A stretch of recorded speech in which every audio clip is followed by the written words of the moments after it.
We have individual country marketing managers in our priority markets, and they work with agencies on the ground in those markets to help create content that feels really local and essential to all the different places where we have our learners. This is The Anonymous Marketer, a podcast where we tackle the biggest questions from the B2B marketing community. But instead of bringing on guests for a quick chat, every question comes from an anonymous source. These are the questions B2B marketers have, but are afraid to ask. Let's start the conversation. Hello, and welcome to The Anonymous Marketer. I'm your host, Kirsti Lang, and today we are digging into a very meaty topic and honestly something that I know a lot of teams are dealing with right now, and that is marketing team burnout. In my virtual studio today is Samantha Zabell, who is the Director of Content Strategy at a little company you may have heard of called Duolingo. Samantha, thank you so much for making time to chat today. Of course. Thank you so much for inviting me. Yeah, it's great to have you. Honestly, I'm going to try not to fangirl out. I'm such a huge fan of Duolingo and your work. Your content is brilliant. But anyway, I wanted to share that Samantha comes to marketing by way of journalism and has worked, like me, at publications like Good Housekeeping and Real Simple before moving into a more marketing-oriented role in Meredith, if I have that right, Samantha. That was kind of your first foray into marketing land. Sort of. As part of being part of the big old media world, Meredith was the big parent corporation that purchased Time Inc. And so when that happened, I did move into more of a video audience development role, but was still pretty steadfastly in the journalism world until leaving Meredith. Yeah. And from there, you went to Medium. Yes, that Medium. For anyone thinking, oh, that place. Yeah. Yes. So then I moved to Medium at a time that they were figuring out their editorial strategy, and they were trying a new subscription model that was based around publications that employed journalists from some really fantastic institutions, and was there for a couple of years doing audience development for them, more on the platform side and the product side, which is sort of what led me to Duolingo and led me to be interested in more of the traditional marketing world and in more of a product-oriented world. Yeah, I love that. That makes a lot of sense. And I think it sounds like such a good kind of stepping stone that you've gone through with every transition. Yeah. And in your current role, correct me if I'm wrong, you oversee organic content marketing efforts across 6 markets, which is wild to me. And you also handle executive communication strategy and employer brand content, which I feel like is a whole other podcast we can talk about at some point. Yes, the marketing team has grown so much, even since I started 2.5 years ago. So a lot of people probably know Duolingo for the unhinged social content that is completely brilliant and wonderful. Long may they live. Which I don't handle, which I'm quick to tell people, yes, we do long-form content on the Duolingo blog, manage some of the in-app marketing, search strategy, and yes, like you said, talent branding and executive communications. I mean, given the size of Duolingo, that it sounds like a lot of things to manage. Yes, it definitely keeps me very busy. I like to clarify that I would never want to, nor would I convincingly be able to take credit for the incredible creativity that the team is doing on the social side. Yeah, I mean, you do such incredible work on the blog as well. I regularly check out the blog. I'm a Duolingo regular user. I am terrible at Spanish, but I'm trying my best. My streaks are all over the place. But one day I'm going to be able to have a conversation, and that is entirely down to Duolingo. Before I go off on a tangent, fangirling, rein it in, Kirsti. So given that Samantha has worked in media where budgets are usually just like not even a thing that you have, what is a budget? And teams are tiny, as well as kind of held leadership roles at global giants like Medium and Duolingo, I thought Samantha would be brilliantly placed to tackle the question that we have from a listener today. So I'm gonna, if you don't know, because of the way we handle the podcast is that we have questions sent in anonymously by marketers working in all industries. And often they are questions that they feel too unsure about asking their peers, or they don't want to ask on a public platform. And I will bring on guests like Samantha to give their take on a solution and help give some guidance to our anonymous marketers who are often, like our asker today, just at their wits' end. So this is the question that we have today. We are a tiny marketing team of less than 10 tasked with serving a global company of 500, all while being squeezed aggressively by sales goals and a shoestring budget. It often feels like the best we can do is just to put out the latest fires. Honestly, the rest of the organization seems to underestimate the grind. They think that they can do a marketer's job and that things can be done in the same day. Why does everyone think that they can do marketing? To make matters worse, there's now, of course, this prevailing myth that AI can take over our roles as marketers, so it feels like more of an uphill battle to earn a seat at the table. We're low on time, budget, humans, and honestly, respect. How do you help motivate your team and earn the respect you deserve and combat burnout? Wow. First, I just want to say my heart goes out to the person who asked this question. I feel like so many of us, we've been here, we will be here. People listening to the show are in the place that you are right now. So you are not alone. Samantha, before we dig into this, I know this is not the case at Duolingo at all. You guys seem really well staffed, but given the size of the organization, I'm sure that presents its own challenges, having such a big team. Would you be up for sharing a little bit of how the marketing team works there? I'm super curious about it, and I'm sure a lot of listeners will be very keen to get a peek behind the curtain before we dig into today's question. Sure. I mean, yes, to your point, I have had a wonderful experience at Duolingo. Everyone's experience is different. Not to mention that everybody's experience is different depending on the day, the week, the Yeah. pressures of your particular job, the personal pressures you're going through at any given time. Life has its ups and downs. So much empathy to everyone and to my colleagues who work really hard every single day. But so the Duolingo marketing team is set up with a bunch of different functions within it. But typically on big campaigns, we will pull people in from those different functions to work together. So we have an operations function made up of our program managers who help us to coordinate and run all of these big campaigns, as well as a lot of other essential administrative duties like tracking our budgets that we need to function as a strong team. We have our global social team who are responsible for a lot of the fantastic organic, viral, community-driven content that people know and love. We have a country marketing manager team. So we have individual country marketing managers in our priority markets, and they work with agencies on the ground in those markets to help create content that feels really local and essential to all the different places where we have our learners. Yeah.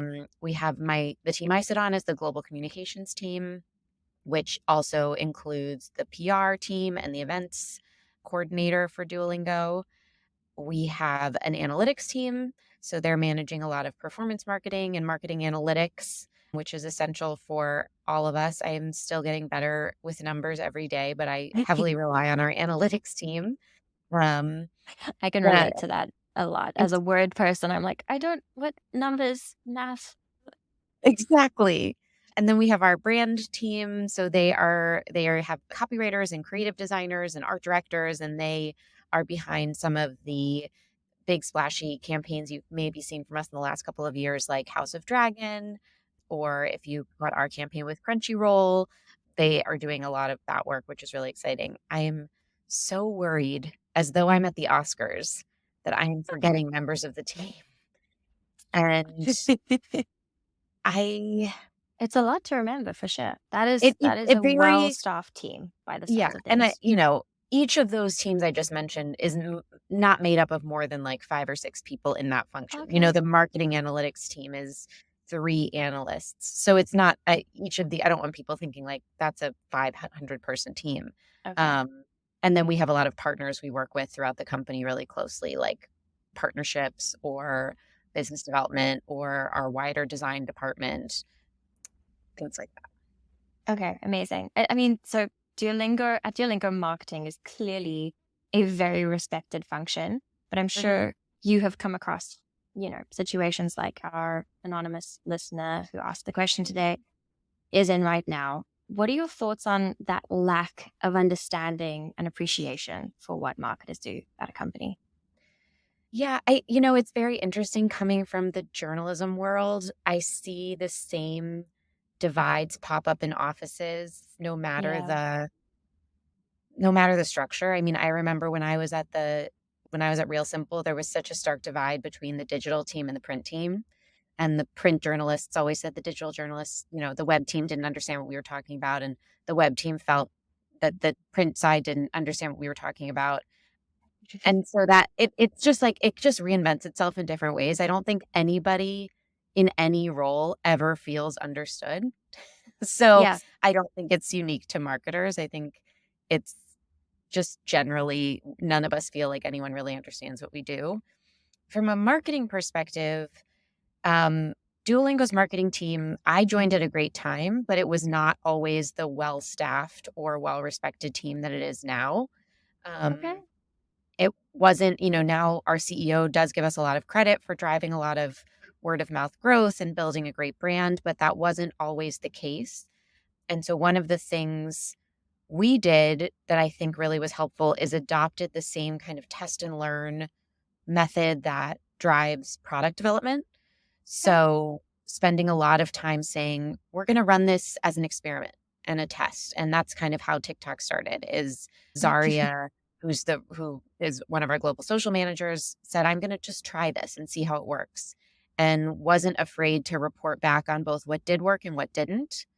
Okay. And I do think that also reporting back on what doesn't work and being able to say, we tried this and here's what we learned and here's where we failed, helped people understand the work we were doing, helped us earn respect that we are just as iterative of a team as any product or eng team might be. And sharing out those learnings, I think, was really helpful in making people understand not just the type of work we were doing, but what we were hoping the impact would be and how we were hoping to continue using that. I think anyone just wants to be brought into a process. It was the same with print editors. Once we started bringing them into pitch meetings and once we started working with them on their own digital stories and making sure we closed the loop and shared with them how that story performed or what kind of impact that had, I mean, that's how we built trust. And so I think that has been a really key piece of building respect at Duolingo, but anywhere I've worked, really. Yeah, I love that parallel that you've drawn between the print digital divide, because I have worked on both sides as well in media, and there is very much a sense and almost the fear. This is a tangent, but it's so funny because I have such a similar experience that digital is going to cannibalize print, and it's and so there is such a resistance. I'm sure this is probably not the situation that our anonymous marketer is dealing with, but definitely something that I found really unlocked those relationships and that teamwork for me, because you do need that cooperation from the rest of the company if you're working in that kind of environment. And something that unlocked those partnerships for me was sharing the results, right? And, you can see exactly what's happened, which is the results that you get on digital are obviously very different to what you get in print because it's several months later. Circulation is very difficult to calculate.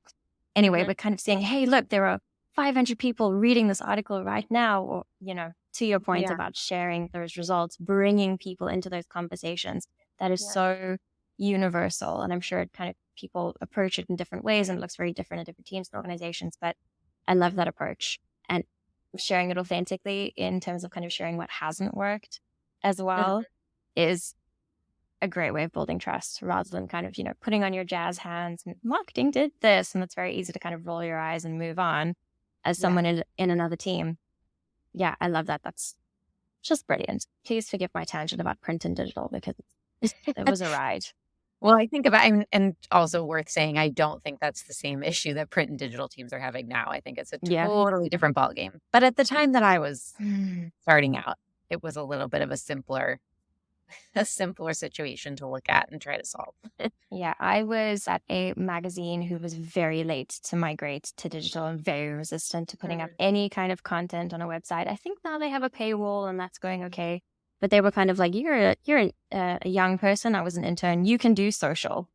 Yeah. Which is a terrible mistake to make. And I'm sure the Duolingo social team can speak to that as well. Right. Yeah, but you just got to figure it out. Okay. No more tangents about journalism, Kirsti. Rein it in. Something else I wanted to talk about was your approach to dealing with, being low on resources, feeling like you're at the end of your tether, both from a teammate or an individual contributor perspective and as a team leader. So I guess those are two kind of very different things. So let's talk about how you would approach that as an individual contributor. How do you deal with that when you're feeling that lack of motivation and appreciation in your own work? hmm So I had a boss at a previous job who was really, really sort of hammered home the importance of proactive communication. Mm-hmm. And I think something that I found that I tended to do in my own head was assume that everything I was working on was essential. And I think once I was able to start really proactively communicating, I'm working on these 5 things. I'm completely strapped. I don't know if I'm going to be able to get all 5 done. My manager was really helpful in saying, "Oh, let me help you reprioritize this list." Mm, It's I'm able to see at a higher level what is really important here versus what is not.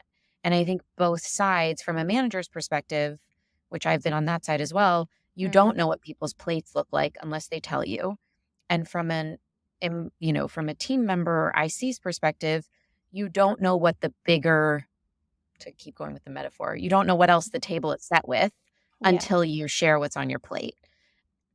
And so it's not a revolutionary idea of like proactive communication, but I think it's just a good reminder for people that they're like a good humility reminder that not everything you're working on is P0 super essential to the company. Yeah. Generally, if you're working on something that's that essential, it's sort of, my dad used to say when I used to fall and I'd say, "I think I broke my wrist." And he was like, "If you broke your wrist, you'd know you broke your wrist. It's not, I think I broke my wrist." So Mm, if you're working on something that is truly, if this doesn't get done by Friday, things shut down and things blow up, you're yeah. working on that. And generally you're appropriately resourced, I think, for like Yeah. crisis type things. But otherwise, it's just a matter of figuring out priorities and having a really good shared language for how to talk about what you're going through. So, something we use at Duolingo that I really like and that I find really, really helpful is one of our operating principles is prioritize ruthlessly. So, Yeah. it's a really easy shared way for us to say to each other, in the spirit of prioritizing ruthlessly, we're not going to take on doing a blog post for this because I don't see it having the type of impact. And Yeah. instead of using jargon or saying, "I'm not sure transparently that I have the bandwidth to take this on given the ROI," it's like, once we say, in the spirit of prioritizing ruthlessly, I don't feel I can take this on, it's a really easy shared principle that we all understand as, I know what she means by that. When we say prioritize ruthlessly, we mean Yeah. pick the things that are going to have the most impact. And sometimes the things you cut, it could hurt and it can feel like a failure, but that's the ruthless piece of it is Yeah. it has to be a little bit ruthless. And so I really love that shared language, not just because I'm a Duolingo and I like language, but I really like that when we all have a principle we understand and we're bought Yeah. into, it makes it easier to say, in the spirit of this principle, here's how I want to proceed. And so Yeah. everyone understands what you're talking about. I think it's a great way to frame it as well. And also that it's baked into the culture. I think in a lot of companies, it might not necessarily be the case because everything is urgent. And, if you're a company that's battling right now, which a lot of companies are in tech, for example, we know that stuff is not great. Everything does feel urgent and every project does feel like the end of the world. And I think often, I've been in situations where my managers have not properly communicated because they do want to motivate you to make you feel like it is the most important thing. And I think having that conversation and just putting your hand up and being like, hey, which is the most important thing for you right now? I have Mhm. X amount of hours. I can do this thing and this thing, or I can focus on this project that's just landed on my desk. Like, where are we at? And then also having those conversations early rather than waiting until, because I have done that before. I've sat on my hands and waited until the 11th hour and been like, I am not going to make this deadline or these 5 deadlines or whatever the case is. And Mhm. then, it's too late to make a plan. It's too late to restructure things or, you know, Mhm. yeah. So I love that you frame it that way. Can we circle back to approaching this as a leader as well? When your team is Yeah. struggling and if they have had these conversations with you about priorities, where do you go? So, one thing I really like doing as a leader is getting to know as much of the company as possible. I think being on a communications team and being on a marketing team, in that I have to work with a lot of different teams to talk about their products or their features or whatever they're most excited about communicating to our learners, means that I get to work with a lot of the company. Mm, And once you get to know more and more people at the company, you also get a sense of who has extra time, who might be invigorated by connecting with someone on a given project. Thinking that your only resources are the people you work with directly can be really limiting.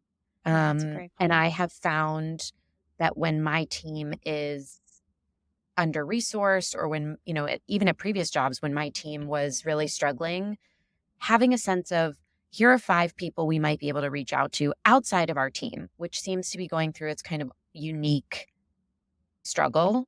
Mm, Being able to reach out and say, let's see if we can connect with some other people for who this work might be relevant, might be exciting, might be invigorating. I happen to know that, they just shipped this big product, so they've got some bandwidth. That's one thing I've done as a leader.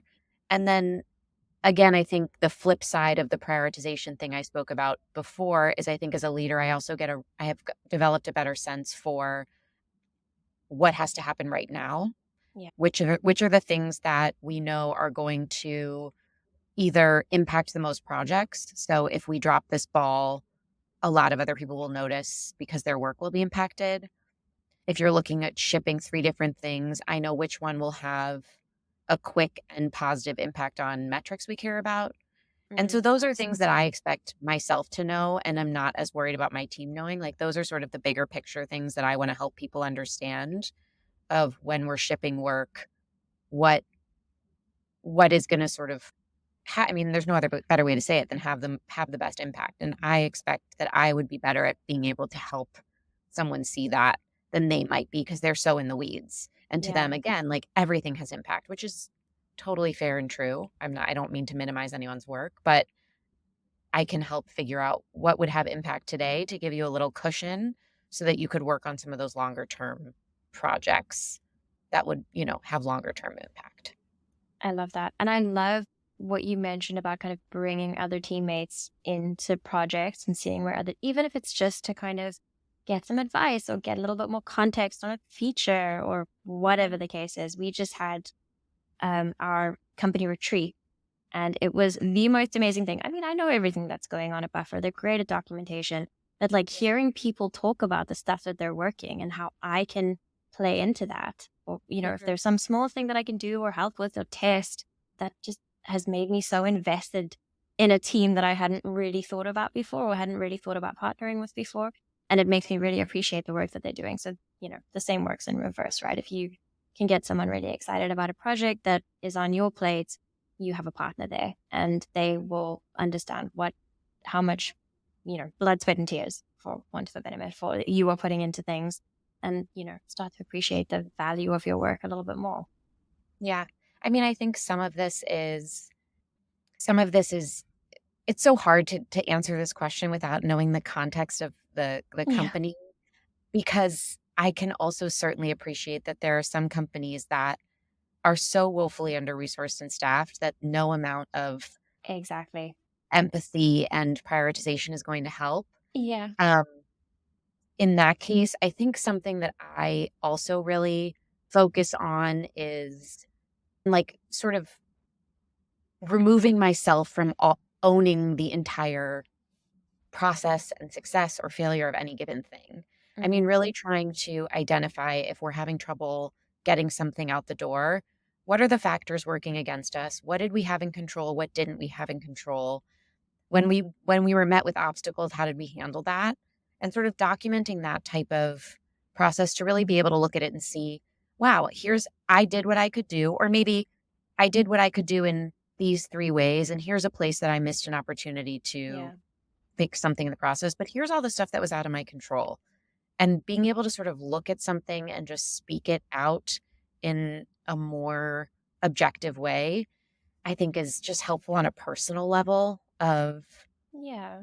We tell ourselves a lot of stories about why things aren't getting done, and that it's because this team doesn't like us, or nobody cares about this work, or whatever. And it's like, once you can kind of unpack some of those stories you're telling and just look at the facts, that has been a really, useful sort of therapeutic thing that I've tried to do for myself and for my team. Yeah. And at the end of the day, it's in many cases, this unlocked something for me. And a previous manager said this to me. And I think it was coming from, I keep coming back to this, but like coming from the journalism background, you feel like you need my story to go to the press, like the magazine or the newspaper or whatever is not going to happen without this thing that I'm working on. And you kind of, your work starts to feel very do or die. But a manager once said to me, it's marketing. No one's going to die. And I think for a lot of people, it is the case. And we're in this fight or flight on, deadlines and all of these things and analytics and reports and, proving the worth of the work that we're doing, which is incredibly difficult in the climate that we're in right now. But at the end of the day, if you need to go on leave and you can't hand over a project properly, or you can't attribute something, or whatever the issue is that you're facing, probably no one's going to die. Yeah. I mean, the other thing this person talked about was motivation. And I think some people believe, or maybe themselves are really motivated by the idea of, wouldn't it be so invigorating if we were all doctors in an operating room saving lives every day? I mean, certainly that is very motivating and fulfilling. Oh my goodness. Yeah, I stress just thinking about it. But I can understand how you think that, we need to have that urgency is where the motivation comes from. Again, we're very lucky at Duolingo that our mission is very motivating in itself. We're ultimately serving learners. And so even on days that we are feeling really, one thing we have at Duolingo is we have this biweekly advice column called Dear Duolingo. Yeah. We ask people to write into us with language questions. We have been so pleasantly surprised by the amount of learners that are writing in with very real, very thoughtful, very nerdy language questions. Are those emails moving download metrics every day? No, but that inbox is a really, really wonderful place to scroll through on a day that nothing else is working or we're feeling really demotivated, to sort of see that there's like a little bit of difference you're making in one person's life. And I have to imagine that can apply for a lot of companies. Duolingo is very lucky that we have a very motivating mission, but if you believe in sort of the product you're selling and you believe that it is making somebody's life easier in some way, realigning to that and reminding yourself, like, they don't really care if there was a typo in this deck. They care about getting the product and having it simplify their lives. Yeah. So I think that can be, motivating yourself with why you took the job in the first place, what excited you about it, what made you feel like it was worth doing. Yeah, I love that. That makes a lot of sense. Kind of coming back to the mission and what made you really excited in the first place. I do also, you've touched on something really important that, I think is good to address as well, is that there are a lot of really problematic companies out there and expect too much of folks. At what point do you step away for this person? I wonder if that might be something that they need to think about. Yeah, it's a difficult question, but I think we need to just kind of address the elephant as well. So I'll say what had when I knew it was time to step away of my last jobs, because it was when I felt like there was nothing else I could really learn. Okay. So there was nothing, on the days that I'm most stressed, I find that sometimes under that stress or in that moment of crisis or urgency or whatever it might be, I'm still learning something, or I'm maybe stressed because the thing I'm doing is hard and I've never done it before. And that's really stressful. And when the stress is turning into less about this thing is hard and scary and challenging and more about just really negative and toxic stress, I think that's different. I think sometimes also we get stressed because we want to do such a great job and we really want this to work and we really believe in this, and we're stressed because it isn't working. That to me still feels like better stress of there's ultimately a positive feeling at the root of it. So when I stopped learning things, I knew that was time. I knew that was ready. And again, I find that I'm really motivated by the company mission. So when I was at Real Simple in the beginning, the mission was really simplify women's lives. Yeah. And I loved that. And at the end of the day, even if we were doing a bit of that. Yeah, it was even at the end of the day, if we were doing kind of once when I was working there, it was like, Instagram stories were just coming out and Facebook Live was a thing. And Oh, so even if we were doing kind of silly videos for the algorithm, I still felt like there are women out there who learned something and it was really exciting. yeah. Um, that was a case of I stopped learning, so I moved forward. And then at Meredith, it just became a different product than what I had sort of signed up for. Of they're still doing a lot of different type of service journalism that Mm. it wasn't the type of service journalism I had been really excited and invigorated by. And I couldn't connect myself as much to the work we were doing. At Medium, I was really excited at the prospect of trying to figure out if journalism could work. Yeah. And like, is Well, there a world of subscription media that can work? And when they shifted away from that, that's totally fine. That's just not the mission I was excited about and the problem I wanted to solve. mm, So if the problem you came to solve is no longer the one that you feel like you're working at every day, maybe that's a sign. I don't know. I love that. That lack of motivation when it comes from when it's internal as well as external. It doesn't make sense. Mhm. Like I think a lot of that, the stress can be a huge demotivator. Is that a word? I'm not making Yes. sense. But yeah, I think that those internal signals are really, really important to listen to as well. So Samantha, this person touched on AI. And this does feel like a bit of a tangent, but like I would love to get your take on AI and marketing. What do you think? Are we going to lose our jobs to computers, robots in a couple of years? Yeah, I have experimented a little bit with AI. I've tried to ask it to write emails for me. I've asked Mm, it to help me brainstorm things. At this stage of where the technology is and how I'm able to use it as sort of a layperson, I don't feel very threatened. yeah. I think that technology has always threatened people in it when it first arrives, Yeah. but I think humans will always be better than technology at providing context and imbuing content with that context.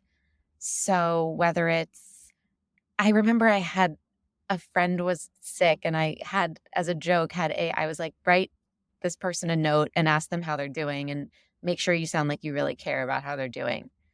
And the Oh no. resulting message was funny, but it wasn't a genuine message. And I'm sure that was part of the prompt wasn't there. But even when we were scared that the algorithms were going to take over Mm. everything, or even when we were scared that all of our food videos were just going to be top down and tasty style, I mean, it's not, Oh, I remember that phase. yeah, I've been in jobs where every single year there's a new thing that comes out that people think are going to take over our jobs. And I think we're blaming AI for things that like some of it's just maybe the company wasn't built to Yeah. last. I think AI can't make you feel something, at least at this. Exactly. Oh, I love that because the point that I wanted to make, I feel like I'm Yeah. saying that after every point that you make, but the thing that keeps sticking in my head is with AI and marketing is sometimes it feels like the most obvious application. Oh, ChatGPT can write things, Mhm. do a bit of research and create stuff. Therefore, it can do marketing, and there are many facets of marketing that it can do, but 9 times out of 10, every time I've tried it, it can't make you feel something. And I Mhm. think that is often the biggest part of our job, certainly in content marketing, but marketers in general. Yeah, I It's love that point that you made. it makes certain things faster, and I think Yeah. that should be allowed. I mean, when Microsoft Word came out with spell check, it was great. I mean, I loved it. I instead of pulling out the dictionary or whatever, it was just right there in the computer. Or Mm, any automation that you've gotten to use to take away the parts of our CMO says this a lot that like he's really excited about AI ability to automate things so that the creative people can do more creative work. oh, I love that. Um, which is great. And some of it I don't think it's even automating such different things. I think it's just doing a better job of things we were already trying to automate, whether Yeah. it's your content calendar or whether it's setting reminders for yourself or a to-do list. I think sometimes it's just a little bit more of an elegant solution to things we were already trying to get off our plates. But I can tell you at Duolingo, at least the creative people are still doing a lot of just incredibly creative and wonderful work that Yeah. I don't even think a hallucinating AI could come up with. You would need some sort of special programming for AI to handle unhinged social at the very Yeah. least. I kind of just want to test ChatGPT now and see. I'm sure. Yeah. Anyway, Yeah. that's a discussion for another time. Coming back to our main question, I just want to finish with something that I always ask my guests on the show is, if you could talk to this anonymous marketer right now, sit down and have a conversation with them, what would you say? First, I would just say, I'm so sorry you're feeling this way. This sounds Yeah. really, really difficult. And I've been there, and I am here to give you space to vent a little bit more. I think sometimes space to talk and vent is really important. And then the thing I would want to do next, which is my favorite thing to do, is start to figure out, like I said before, those stories we're telling ourselves. So I want to know why you think, like, what are sort of the facts we have that people don't respect you? What are the facts we have that you're expected to put out every fire? What happens if that doesn't happen? I think I would start doing that kind of fact finding mission back to my Yeah. journalism days to figure out, like, what's at the core of this question and what is the thing that's really, really bothering you and kind of bleeding out into the rest of your work, and see if we can figure out whether that thing is true or not. And whether it's true, and if it is true, if nobody really factually, nobody respects you at the office, like, that's one path we can take, and certainly requires different things than nobody really understands what our work is. It feels really opaque to people, and we're getting the sense that, and we haven't done a good job of, like, sharing out what our work looks like. That's a different path, or whatever it might be. I'm big on what are the stories we tell ourselves? What are we sensing here? How can we kind of move forward with, like, as many facts as possible? Yeah, I love that. I think the person, whoever sent this in, if they are listening to the show, they're going to wish that they had you as a manager because Maybe. They could also be listening and say, she has no idea. But it's always hard without the full context of Yeah. whatever's going on. Well, regardless, I think a lot of folks are going to find this helpful. Samantha, thank you so much for the chat today. I know you have been super, super busy, so I really, really appreciate your time. Yeah, it's been great having you on. No, this was honestly therapeutic for me. So it was Okay. lovely. Thank you so much. Amazing. I'm sure it's not going to be the last time because there are a couple of things I want to unpack with you a little bit more. I want to go down tangents, but I know we're up against time. For anyone listening, if you have a question, whether it's super intricate like this one or a little bit more broad or whatever the case is, please head over to marketersindemand.com/anonymous and submit your question there. And I will bring on an expert like Samantha to give their take and hopefully solve your problem on the show. Samantha, thank you so much. Thank you so much. Thanks for checking out this episode of The Anonymous Marketer. This show is part of Marketers in Demand, a network of podcasts featuring the world's leading B2B marketers. Unlock your full potential as a B2B marketer by going to marketersindemand.com.